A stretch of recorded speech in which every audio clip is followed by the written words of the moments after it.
So in this video, we're going to look at applying the order of operations to solving for a variable when we have brackets and parentheses. So just like when we did the order of operations, we're going to work from the outside in by taking the 6 and then we're going to be distributing it through here. So we're going to get 6 times 4, which is 24, minus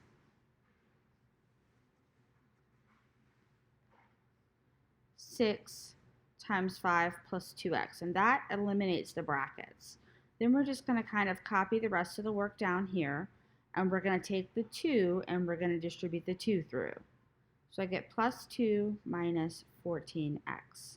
So really before I can go a lot further, I'm going to need to take this 6 and put it through there. So I'm going to get 24 minus 30 minus 12, because I'm taking a negative 6 and I'm multiplying the negative 6 through.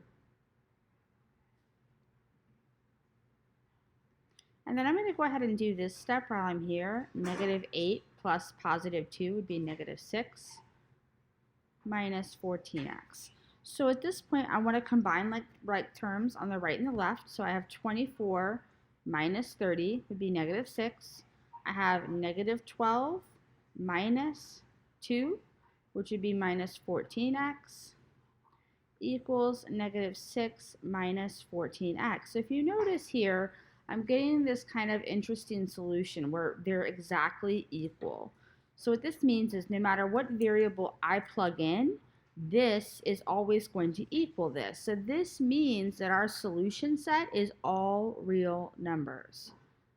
Because no matter what I plug in for x, I'm going to get the same thing on the right and the left. So if I plugged in 1, I would get the same answer on the right and the left. If I plugged in 2, same answer on the right and the left.